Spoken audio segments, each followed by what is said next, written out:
people are even more interested in seeing a former child star fail. I did not feel protected at Nickelodeon as a child. I had this mentality of like, if you're gonna work me like an adult, I get to party like one. But the reality was, adults weren't partying like I was. I couldn't go without probably like 30 minutes to an hour without, and I'd bring it on airplanes. And it's really sad that what people will say to sell a magazine, and it's really hurtful sometimes. I would be lying if, because I'm a really sensitive person. Think about those 12-year-olds that listen to your music, and think about the 12-year-olds who saw you on the VMAs, and think what they're thinking. They probably are thinking that it's okay to dress like that, which it's not. I'm not their parent, man. Britney Spears. I mean, it was actually kind of crazy being Hannah Montana. It's beyond method, because I was growing up as her, she was me. Like, there was no divide between us. That's who I was.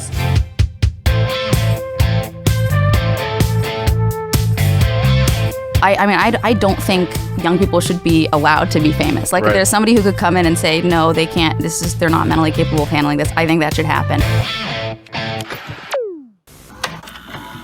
If you're someone who grew up in the late 90s to early 2000s, then you very likely experienced the explosive fame of female stars like Britney Spears, Lindsay Lohan, Hilary Duff, and later down the track, pre-bangers Disney darling Miley Cyrus. Young women who made their name in either music, film, or TV well before their adult years, becoming an inspiration for little girls everywhere as the crowned teen queens of the Hollywood scene. They were everything you'd want to be at that age: beautiful, confident, successful, and loved by everyone, not to mention their phenomenal talent. Of course, my nostalgia aside, the more recent era of teen stars, names like Olivia Rodrigo, Billie Eilish, and Millie Bobby Brown, continue to capture a newer generation in the same way. All the same, they represented the teenage dream for young girls, portraying adolescence with such optimism and glamour. And yet, while they gave us that dream, the reality of the system for many, as it turns out, was a little less kind. From the instability of child stardom to the predatory nature of the industry to the scrutiny of the public, it was a royal industry title that came with more than a few caveats, despite its undeniable and profitable allure. It goes without saying that fame comes with a hefty price tag, but its consequences are especially unsettling when it comes to young kids who then have to grow up under the public eye. I admit I wanted nothing more than to be some famous actress or singer as a young, awkward teen, looking up to the likes of Avril Lavigne or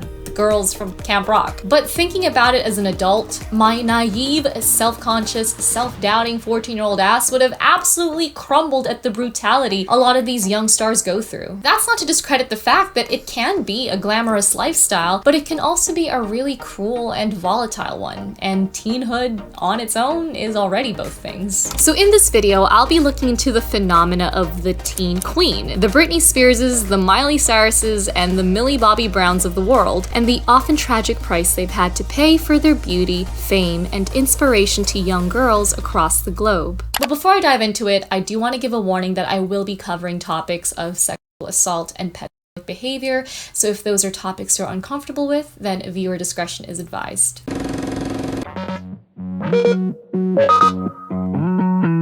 The teen queen as we know it can be traced as far back as the 1940s, with Elizabeth Taylor being one of the first big female stars to hit the spotlight. Having entered the film industry as a way to assimilate into American society, the British-born actress would find herself cast in her first starring role at the age of 12, playing an aspiring young jockey in the MGM-produced National Velvet. The film went on to become a box office hit, with the actress soon finding herself plunged into fame under MGM's management, or rather, control. According to a lost interview by the Rolling Stone, Taylor described the company as a big extended factory that placed her on an overly strict, demanding schedule for a child, being made to juggle school, filming, scene practice, vocal classes, and dance lessons each day. When asked whether she felt any familial ties to the studio, the actress responded, "If you like being smothered, I guess it was a very productive family. I was 9 when I made my first films in Hollywood. I was used from the day I was a child and utilized by the studio. I was promoted for their pockets. I never felt they were a haven. I had my own mother and father. They were my family, not the bloody studio." But more on the bleak nature of this industry later on. All this would nevertheless mold her into the teen icon she'd eventually become by the late 40s, where MGM began cultivating her more mature adolescent brand, having her portray an image of being your typical, relatable teenager going on dates and attending parties. It was at this stage that critics began comparing her to the older actresses of her time, such as Lana Turner and Ava Gardner. Following Taylor's success, the coming decades would see female teen sensations of their own, including the Mickey Mouse Club's Annette Funicello in the 50s, box office star Sandra Dee, who kicked off the teen beach movie craze of the 60s, and of course, Love Story's Ally McGraw in the 70s. But it was the 1980s that saw a noticeable boom in female teen stars and teen idols in general, with director John Hughes launching what would later be known as the golden age of high school or teen movies. It was an era that saw the birth of his now iconic films such as Ferris Bueller's Day Off, Pretty in Pink, The Breakfast Club, and 16 Candles, featuring high school tropes and archetypal characters that would soon find themselves spoofed, referenced, and recreated for countless movies to come. This, along with other coming-of-age movies, saw a surge in popularity for teen films, giving rise to female starlets such as Molly Ringwald, typecast quirky girl Winona Ryder, and the dubbed teen queen of the 80s, Alyssa Milano. The decade also saw the success of 17-year-old singer-songwriter Debbie Gibson, who currently holds the record as the youngest person to write, produce, and perform a #1 single all on her own. Teen idols have become a hot commodity in Hollywood since,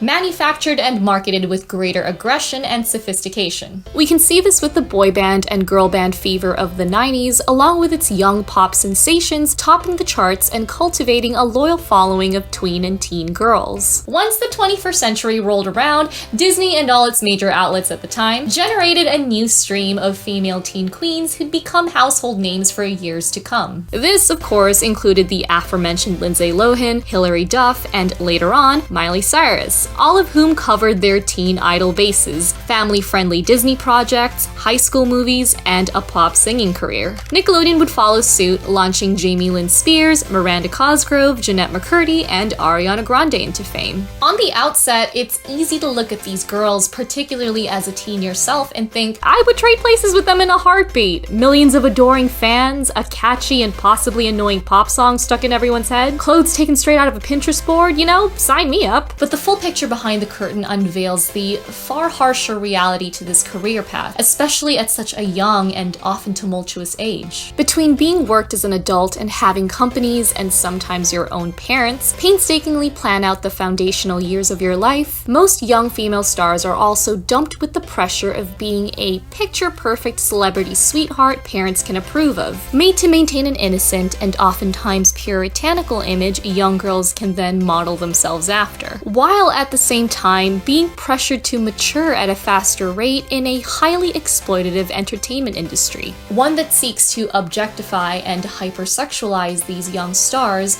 even at a disturbingly young age. A lot of people were saying, you're really unconventional romantically. What about me is unconventional? She said, well, I think it's probably the fact that, we associated you with playing Harry and a young boy for so long. And my immediate response was, well, that the male population has had no problem sexualizing Emma Watson immediately. Just to be clear, the pressures of being a teen star aren't exclusive to the girls of the industry. Plenty of their male counterparts grapple with many of the same issues under the public eye too. It's no surprise that being a young star, particularly in Hollywood, can come at a huge cost.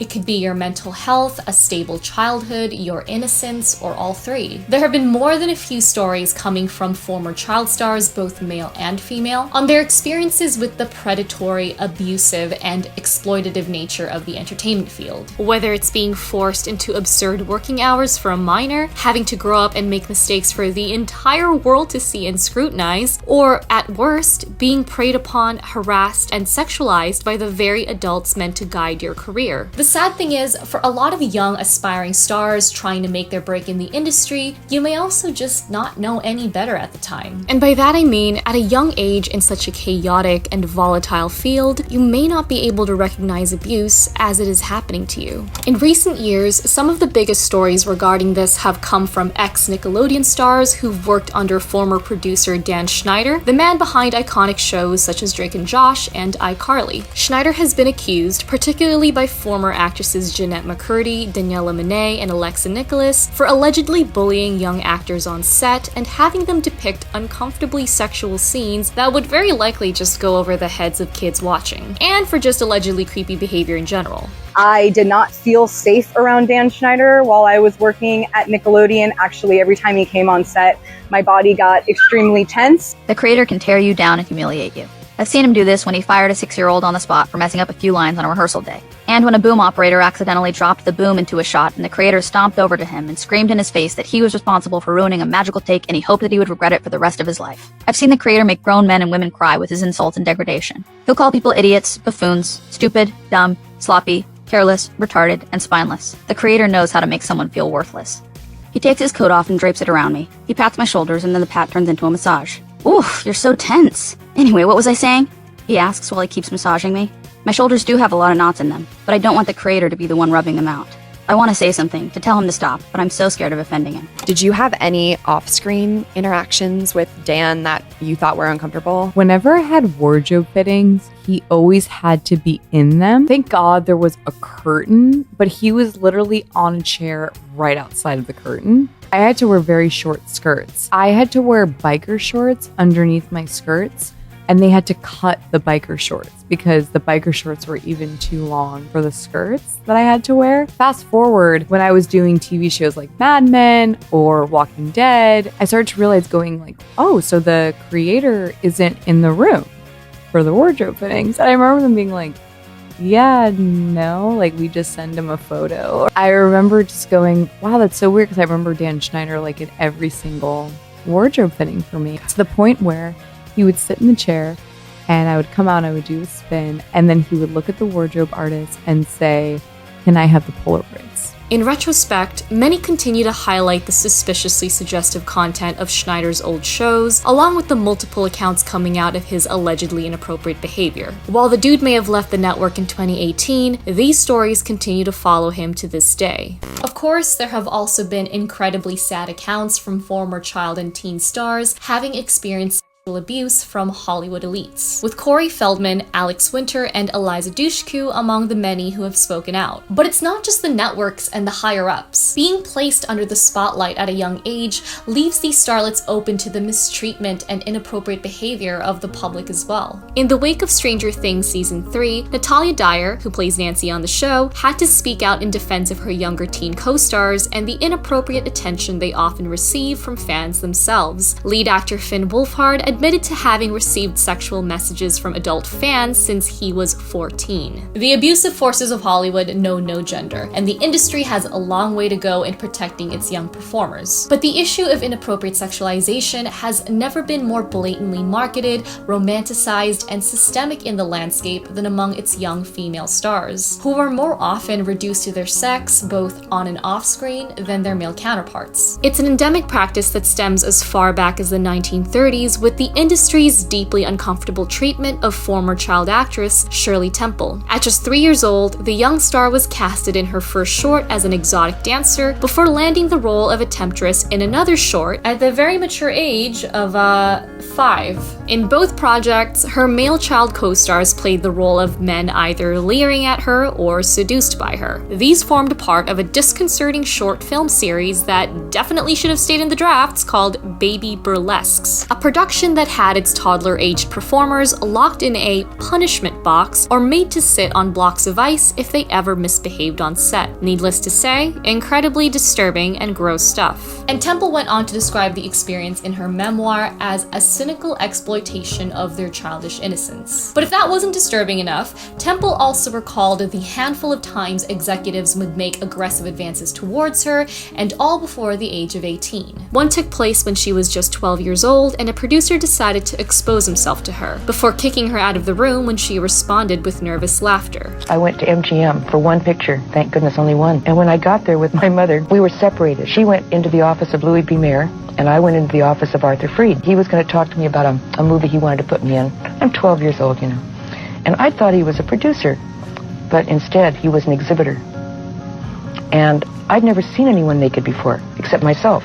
So I had no clue about what was happening. So it struck me so funny, I laughed at him. And I laughed uproariously. I had tears, you know, and he got infuriated. And he said, out, out, out, go. We got in the car driving home. I said, Mom, you won't believe what happened to me. And she said, well, you don't know what happened to me. Louis B. Mayer wasn't as bad as Freed was to me. You tried but he came on to my mother. From the child woman characters Temple would portray on screen, we can see a long-standing history of Hollywood's Lolita complex, or what others call nymphette syndrome, an industry phenomenon that places very young girls in a sensual or romantic light, usually from an adult male's point of view. Now, the attraction to youthful women in media is nothing new. We can see this with a lot of fictional characters, with the young woman-old man pairing being a far more common trope than its opposite. As The Guardian writes, somehow daddy figures are more acceptable than old enough to be your mother lovers. The latter is usually played for the grotesque, Sunset Boulevard, The Graduate, while the double standard of aging allows older men to exude a sex appeal not offered to their female counterparts. However, the Lolita complex particularly refers to the placing of, well, female kids into these on-screen fantasies. But of course, the sexualization of female youth isn't limited to fiction. As was the case with Temple, it's also evident in the industry treatment of these young stars themselves. Brooke Shields was similarly another unsettling example of this. The actress was photographed nude for Playboy at just 10 years old by a guy appropriately named Gary Gross, who admitted himself that he intended for the photo shoot to gain infamy and even stated that she was meant to look like a sexy woman. Then at the age of 11, she was cast and filmed nude in the movie Pretty Baby in the role of an underage worker. A 2023 documentary of the same name would chronicle her journey of child stardom, and in it, Shields recalled uncomfortably experiencing her first kiss in that film through her 29-year-old co-star. Following the movie's success, she would then go on to carry the label of the world's youngest sex symbol at the mere age of 12, a sentiment first published in a nauseating 1978 High Times article that contained the following: "The most perfect nymphette in all creation has been found in America. Her name is Brooke Shields. She's a sultry mix of all-American virgin and nascent whore. She's the hottest new young thing in movies since a smoldering preteen named Elizabeth Taylor stiffened up Louis Mayer's cigar. She is only 12 years old and destined to be the symbol of 1964. You want to explain yourself? Years later, there was also, of course, the infamous Calvin Klein ad she did at 15, where she was given the tagline, "You want to know what comes between me and my Calvins? Nothing." Calvin Klein jeans. And time again, we see the entertainment news cycle fixate on these female performers through either a hypersexualized filter or by simply reducing them to their looks. It's a common thing for many of the adult women in the industry, sadly. Just look at all the tabloid covers and interviews focused on a female artist's physical appearance or sex appeal rather than, you know, their work.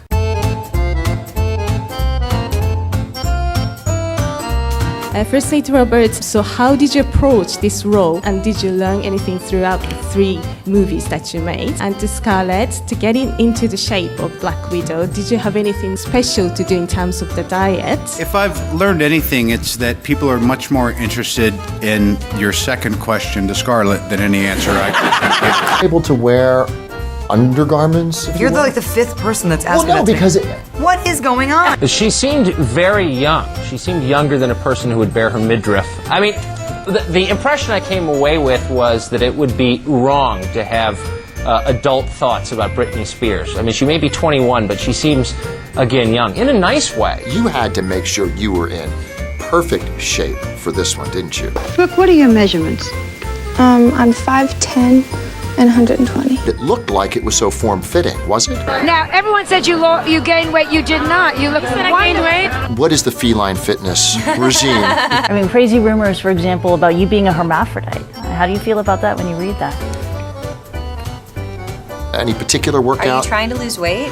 But even more unfortunate is that their much younger counterparts aren't exempt from this. The then teen queen of pop, Britney Spears, is probably the greatest example of this, with magazines, tabloids, and the general press focused on highlighting her looks and sex appeal above all else, and interviewers thinking they had license to ask intrusive questions such as, "There's one subject we didn't discuss."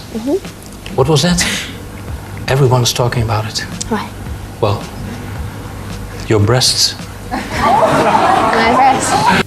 It's worth noting that it was her very adolescence that her management banked on to build her brand at the time. She was not a little girl, but not yet a woman, to quote one of her famous songs, and this allowed her managers to exploit that fine line, this limbo between pure youthful innocence and seductive womanhood. It was the ultimate fantasy, at least for those who believe in the Madonna whore complex, that women are either good and pure or bad and sexual. Britney Spears, the teen pop sensation, was carefully made to be both. This concept came to a head with the singer's 1999 photo shoot for the Rolling Stone, in which a 16-year-old Spears was posed in her underwear next to children's toys, making suggestive looks at the camera. An image that the Chicago Maroon could only describe as a Lolita figure of middle-aged men's dreams. Though she defended her decision to partake in it at the time, she'd later look back on the cover with regret, stating that, "I didn't really know what the hell I was doing, and to be totally honest with you, at the time I was 16, so I really didn't." It's also worth mentioning that in a later interview with Rolling Stone, Spears would further go on to say, "I don't want to be a part of someone's Lolita thing. It kind of freaks me out." This also all sort of parallels Brooke Shields' eventual retrospection on her Calvin Klein ad, who years later would look back and admit she was naive to the commercial's sexual nature at the time, though also expressed her discomfort at having to shoulder much of the blame for it, despite being the minor in that situation.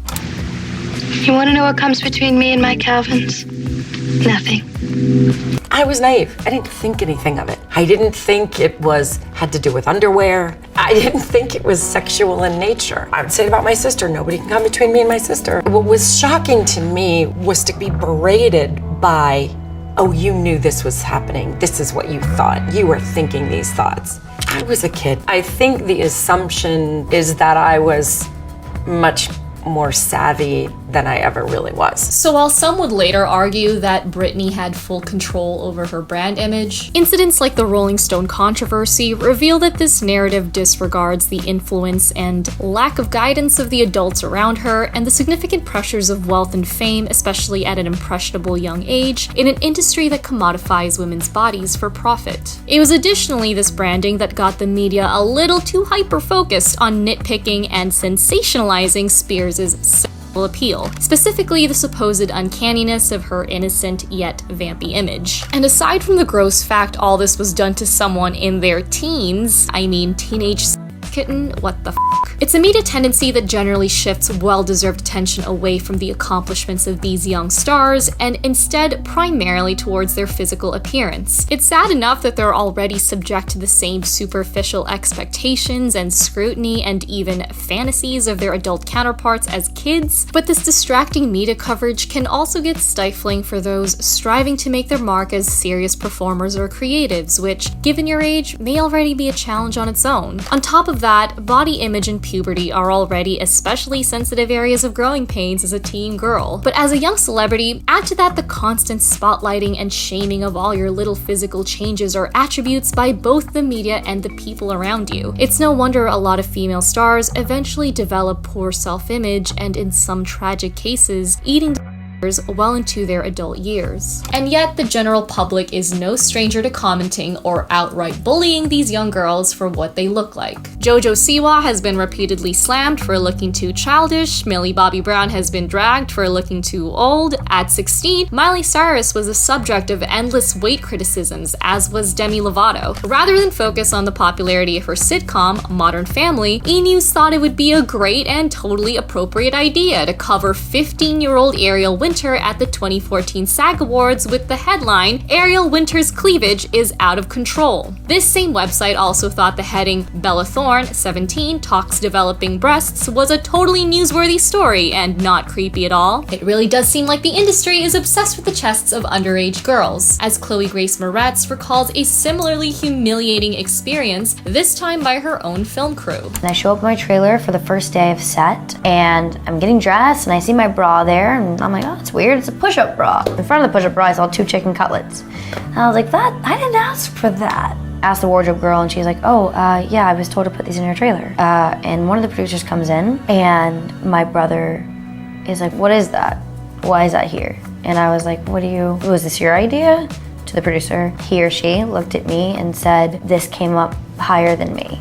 you're telling me that a group of people looked at a 16-year-old girl in the screen test and they said her breast didn't look big enough. And I just was really, really insecure about it on that movie. And I felt really creeped out. It was the first time I looked at myself in the mirror and I was like, well, is it not right? It was like body shame. In the opposite way, like, because my boobs weren't big enough. Because I was 16 and a child. And this kind of treatment doesn't end beyond their teenage years either, as evident with the many media theories and criticisms surrounding Ariana Grande's, Selena Gomez's, and Chloe Moretz's bodies to this day. It's a sad reality that even their adult colleagues aren't always a reliable form of protection. These are the people responsible for the safety and protection of these young girls at work, yet turn out to be creeps themselves. Another controversial instance was with Megan Fox, who, in a 2009 interview with Jimmy Kimmel, would recall her first time working with Michael Bay at 15 years old for the film Bad Boys 2. Playing an extra at a bar scene, she describes how she was made to wear a Stars and Stripes bikini, a red cowboy hat, and 6-inch heels, an outfit approved by Bay. However, being a minor, the crew weren't able to have her sitting at the bar with a drink in her hand, pushing Bay to come up with a creative alternative. And they said, you know, Michael, she's 15, so you can't sit her at the bar and she can't have a drink in her hand. So his solution to that problem was to then have me dancing underneath a waterfall getting soaking wet. And that's perfectly wholesome. At 15, I was in 10th grade. So that's sort of a microcosm of how Bay's mind works. Yeah, well, that's really a microcosm of how all our minds work, but some of us have. Even on a network as supposedly wholesome as the Disney Channel, former Zack and Cody star Cole Sprouse revealed the young women on the channel we were on were so heavily sexualized from such an earlier age than my brother and I. There's absolutely no way we could compare our experiences, adding how he often gets violently defensive when he sees his female co-stars mocked for the tumultuous career paths they often go through. And let's not forget the injustice done to the late singer Aaliyah, who, under the care and management of her mentor R. Kelly, was groomed into a sexual relationship at just 13 or 14 years old. Kelly allegedly got her pregnant when the rising star was only 15, before forging documents to illegally marry her. He was 27, almost twice her age at the time. And while the marriage was annulled a year later, the scandal would find Aaliyah villainized by the industry, who reportedly struggled to find producers for her second album. R. Kelly's career, on the other hand, would continue to flourish. That is, until he was sentenced to 31 years behind bars in February this year for acts of racketeering, bribery, and sexual abuse, which involved multiple other underage girls as well as 2 boys. I think it's also important to note how African American girls in general are particularly more sexualized and adultified at a very young age compared to their white counterparts. US-based studies have shown that compared to white girls of the same age, adults tend to view black girls as less innocent, more mature, and even more knowledgeable in sex. This extends to the young black girls of popular media, as we've seen with Aaliyah, and even more disturbingly, Beyonce and Jay-Z's daughter Blue Ivy, who, at the age of 8 years old, was spotlighted by none other than E! News over how adult she had become at 8 years old. Just a prime example of top-notch journalism this website is. Now, this section's gone on for long enough, though I could sadly go on with the examples, but it'd be remiss of me to talk about the over-sexualization of female teen stars without mentioning this whole thing called countdown culture. It's where audiences basically relieve themselves of the guilt that comes with thirsting after underage celebrities by counting down to the day they turn 18 or legal. I feel like this goes without saying, but regardless of legality, eagerly waiting for someone to turn legal for your sexual fantasies means you already did sexualize them as a minor. But setting aside people's individual, private thoughts, because I'm not out to police that, to go ahead and make a whole celebratory event out of it with the public just reeks of unself-aware creepiness and can come off pretty degrading towards these girls just trying to navigate both growing up and building a career under the limelight. I'm talking about mainstream media outlets slapping a headline headline like "Hot, Ready, and Legal" on a cover Lindsay Lohan shot for Rolling Stone when she came of age. Shit like TMZ publishing an article with the title reading, "Kendall Jenner, 53 days. 53 days till you could then lust after this teenage girl without shame." Justin Bieber was one instance where the media did this to a male teen star, posing him on the cover of Rolling Stone with literally the same gross headline as 18-year-old Lindsay Lohan. Natalie Portman, who had been acting in film since the age of 11, had spoken out on her experiences with this creepy trend, on top of the generally inappropriate and sometimes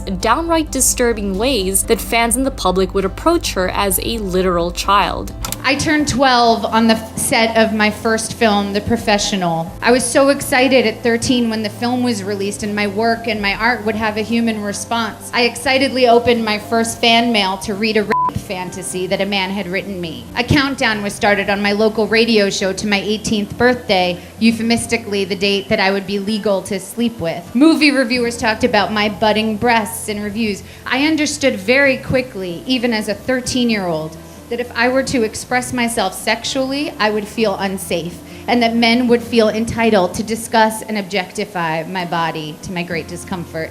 It got to a point where Portman began turning down roles she perceived as sexual, refusing to do any intimate scenes as a teenager as she feared the way she'd be perceived. So I quickly adjusted my behavior. I rejected any role that even had a kissing scene and talked about that choice deliberately in interviews. I emphasized how bookish I was and how serious I was, and I cultivated an elegant way of dressing. I built a reputation for basically being prudish, conservative, nerdy, serious, in an attempt to feel that my body was safe and that my voice would be listened to. Timers were also set for the Olsen twins just before their 18th birthday, with reportedly 7 websites counting down to the minute the hour these young girls turned legal. Same thing with Hilary Duff, Gold prodigy Michelle Wie, and Harry Potter star Emma Watson. Watson specifically recalls how on her 18th, she came out of her birthday party to multiple photographers ready to take upskirt pictures of her. Photos that were then published on the front pages of English tabloids the next morning. I came out of my 18th birthday party and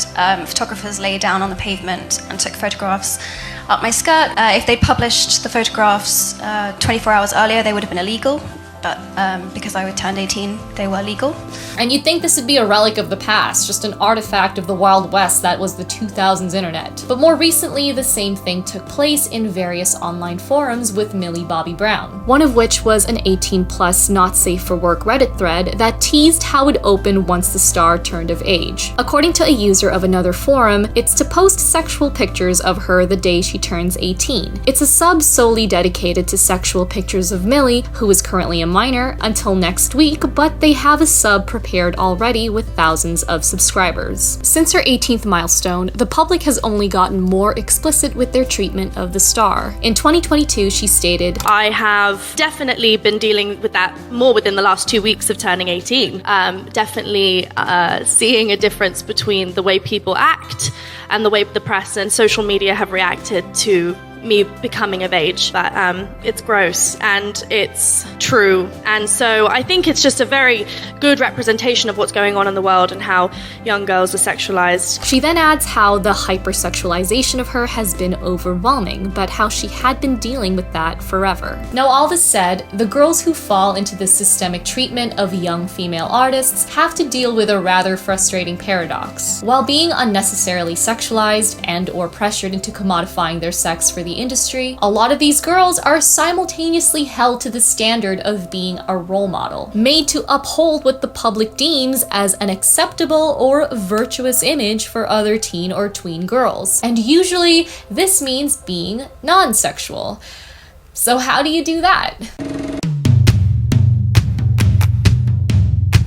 If you're an aspiring young woman in the entertainment machine, there's an expectation to be sexy because it's what sells. But the sad reality is that at the same time, you can't be an actual sexual being. That'd be going too far. For many, it seems like their sexuality as a public figure can only exist if it serves the fantasies of the audience. Britney Spears had to find that out the hard way. She was the pinnacle of the stereotypical male fantasy, young, sexy, but quote-unquote untainted by actual experience. An image so tantalizing to the public that they felt the need to continuously grill her on her virginity. Numerous interviews in the late 90s to early 2000s would constantly make her virginity status a hot topic, because there was apparently nothing more important in her career at the time than whether she had sex or not.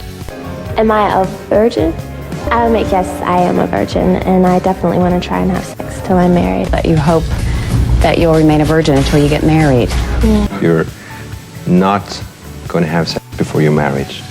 And you've talked so openly about saving your own virginity until marriage. So was that difficult for you to do? Was that the... Britney, my question to you is, I really want to know whether you are a virgin. Can I answer this for you? Yes, Can I just say, can you go back to school, can you go talk to your parents, learn some manners, then come back and ask a question, because you're wasting our time.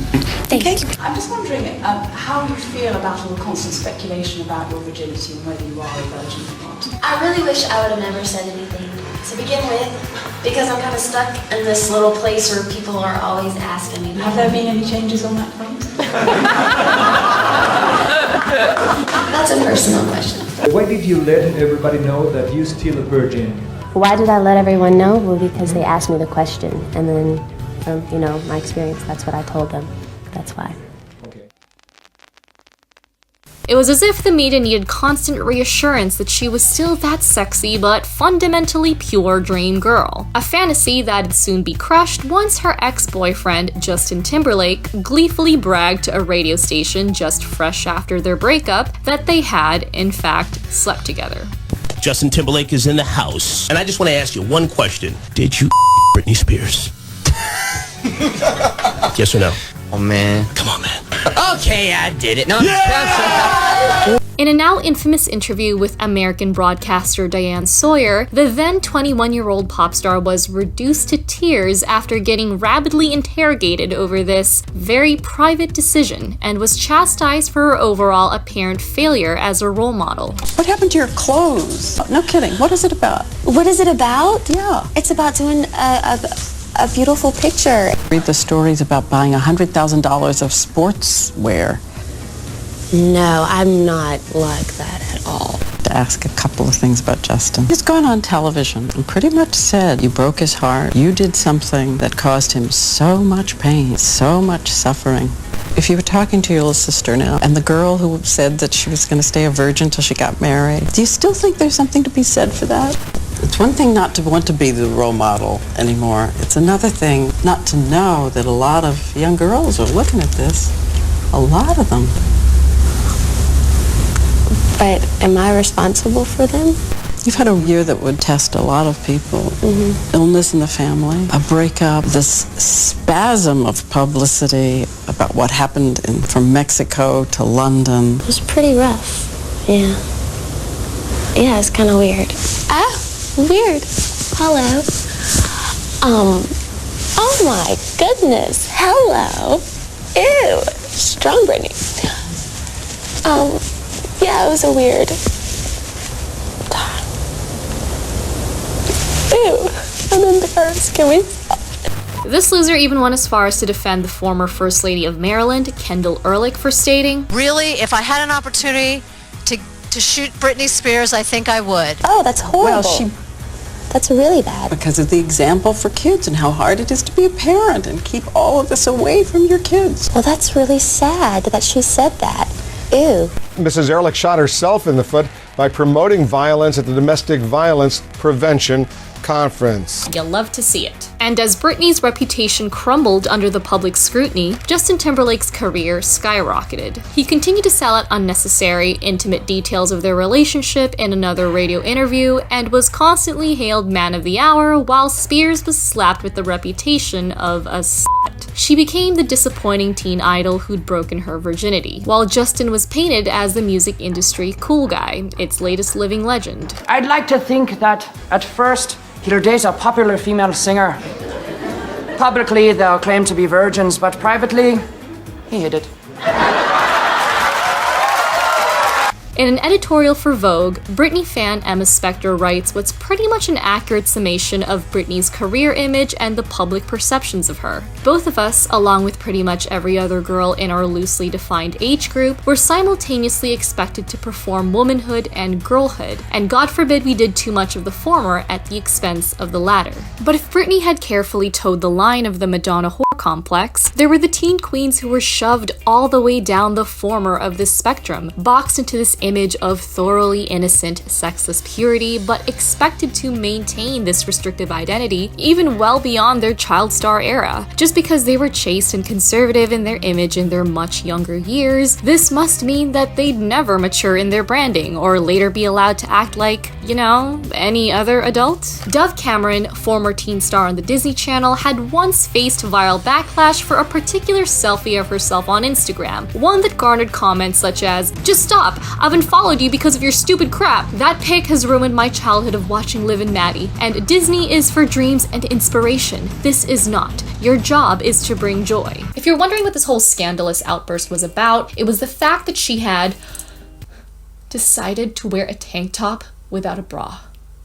I know, try not to clutch your pearls too hard. People were mad that she was no longer the childlike, modestly dressed tween on the Disney Channel. She now dared to be a 23-year-old confident in her body. Funny how growing up works, and how inappropriate of her to have nipples. So there's a bit to unpack here. First off is the obvious. Being someone who was literally nearing her mid-20s, Cameron had every right to wear and flaunt whatever she wanted at the time. People were treating her as if she still had an obligation to uphold her child star image under Disney when she was well beyond that era. We saw this as well with an earlier post she made of herself wearing a bikini, to which people decried her lack of appropriate clothing. In response, she amended the original caption from "I love the female body" to "Guys, if I'm in a bathing suit and I'm 23 and you're tripping, you need to reevaluate what trips you up, and also get more comfortable with the human body." Which brings me to my next point, and that's our knack for, let's just say, perverting female body parts, even when they're devoid of any suggestive intentions. Unlike with the cases of Megan Fox and Brooke Shields and Britney Spears, Cameron isn't being made to present herself as the object of someone's desires. She isn't doing anything overtly provocative in this photo, she's just braless, and yet it's considered lewd, disrespectful,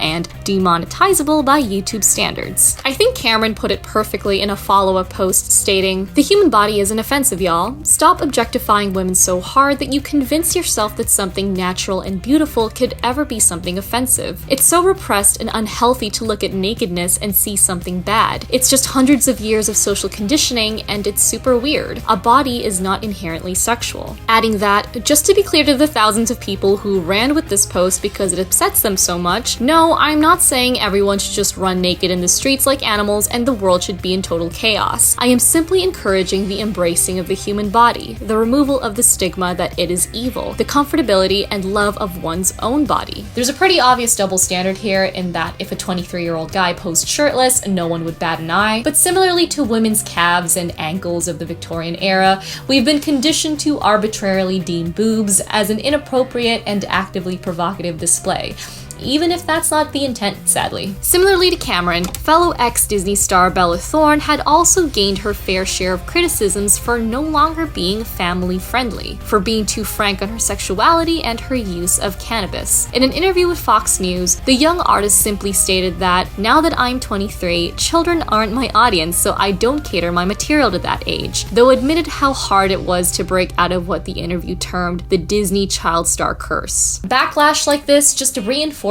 this black and white dichotomy of either being a so-called slut or completely void of sexual agency. Yet it's interesting how at the same time, putting on a more sexy image as a young female artist could be considered a rite of passage into being a more grown-up, respected adult artist. It's why they often use the headline, "Blank sheds Disney image," as a way of basically pointing out, hey, they're no longer just a former child star, cause they're intentionally selling their sex feel now. And that's fine if that's what an adult artist chooses to do for herself, but at the same time, many get vilified when they do. Like with Christina Aguilera, Miley Cyrus, and Ariana Grande, just to list a few notable names, who all grew up under the public eye. Aguilera, in particular, had spoken on this catch-22 when recalling the controversy around her hit single, Dirty. She says, "It was a very interesting and controversial time for me. Either women are not sexual enough or we're not fulfilling enough of a fantasy for you. But then, if we're overtly sexual or feeling empowered in a certain kind of way, then we're shamed for it." Regardless of whether you liked her bangers era or not, Miley Cyrus sort of turns this on its head with her excessively sexual and explicit image after Disney, who apparently deemed it as a f*** you to the system that told her what to do for so long, and to the people who choose to judge her. Though just recently, the now 30-year-old singer did admit to regretting some of these antics, saying that they went from feeling empowering to simply being expectations she then felt pressured to uphold. On the other hand, Billie Eilish was a unique case of someone who attempted to remove discussions about her body altogether. As a teen, she built her brand image under baggy clothes and streetwear as a way to shift focus from her physique to her actual music. She also admitted that it was a way for her to hide her insecurities and prevent the public from scrutinizing her little physical details. What I like about just dressing like I'm 800 sizes bigger than I am is it kind of gives nobody the opportunity to judge what your body looks like.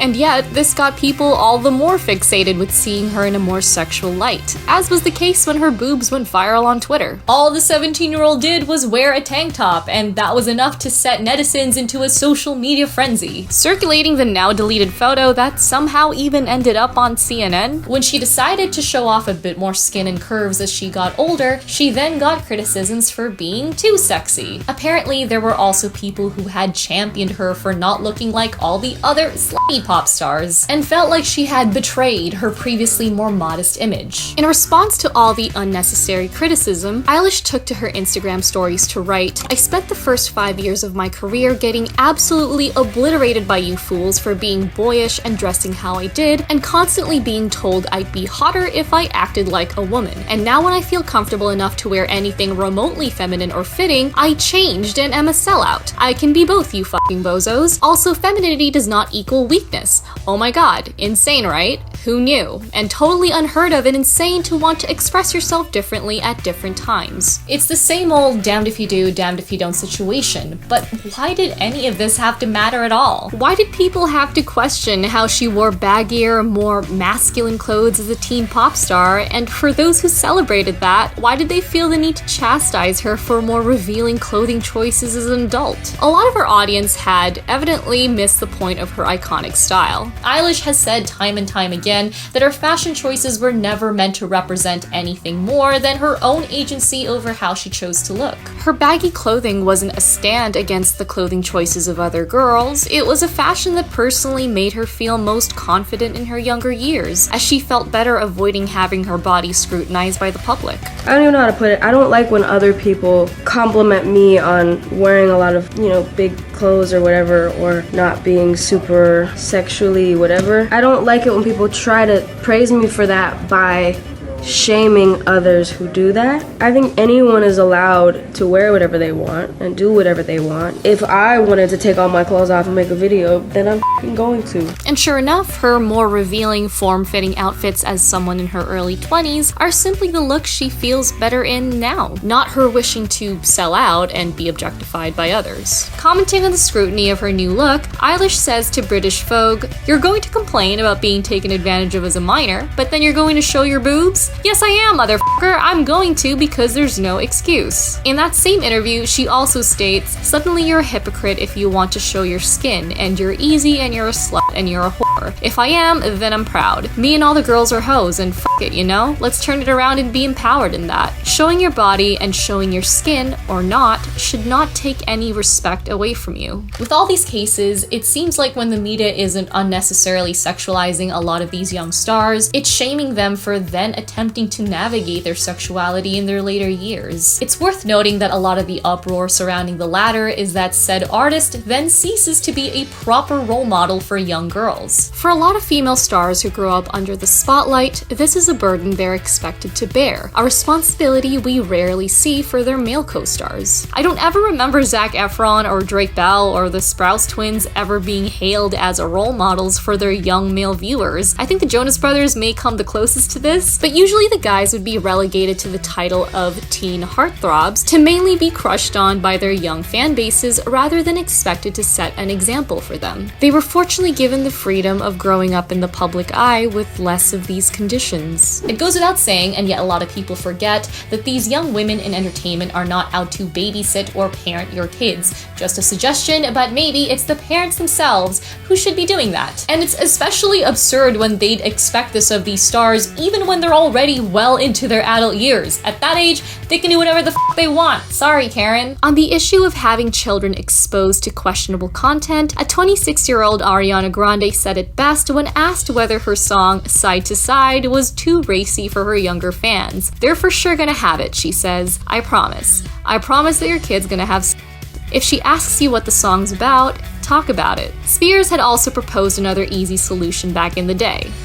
I mean, I can't help that, and if the parents don't like them to see it, then change the channel. So, sorry, But you can't keep your kids from the world's realities forever, so might as well give them the right tools to better navigate them. But putting the onus of parenting and role modeling on these young artists, both women and men, just simply trying to make it in an already chaotic industry isn't the answer.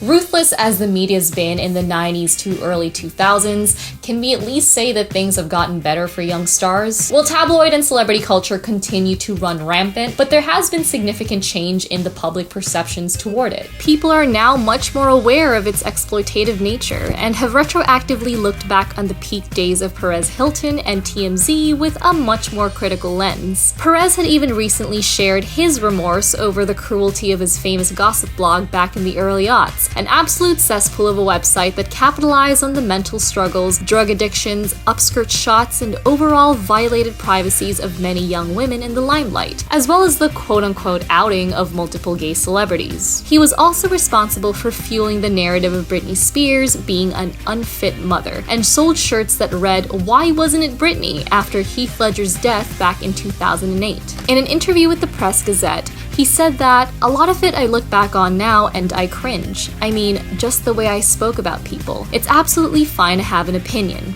It's even fine to have a critical opinion. But it's totally unnecessary and not productive to have a cruel opinion."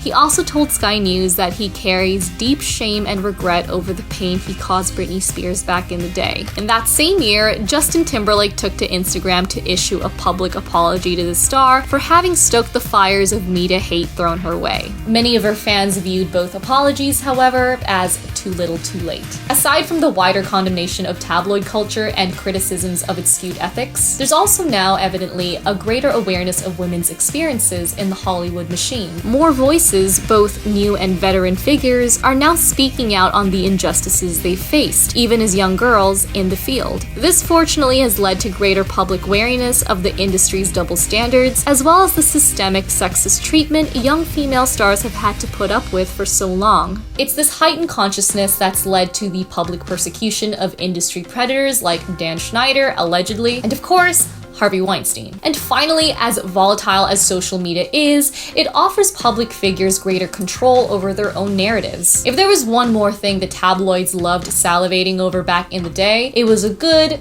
likely overblown, catfight. We saw this with Miley and Selena, Britney and Avril, and Lindsay Lohan and Hilary Duff, all of whom had their so-called rivalries sensationalized across media outlets at the peak of their teen idol careers. Magazines, websites, and gossip blogs would milk these feuds, and if a male love interest were thrown in the mix, then all the better. What juicier drama than a love triangle over a guy? But if that weren't the case, then the go-to angle was to typically pit these women, both teens and adults, against each other based on shallow physical physical factors, mostly on their clothing choices and body type, you know, the real newsworthy stuff. So as a young teen star with an already likely volatile self-image, not only did you have to face scrutiny from the public over your looks or personal decisions, you also had to deal with being superficially compared to others. Your career becomes a constant competition with your peers, as was the case with Bella Thorne when she first starred alongside Zendaya at 13 in their Disney Channel series Shake It Up. Thorne had recently opened up about how she felt like they were forced to compete by their network, constantly having to deal with who was better at what.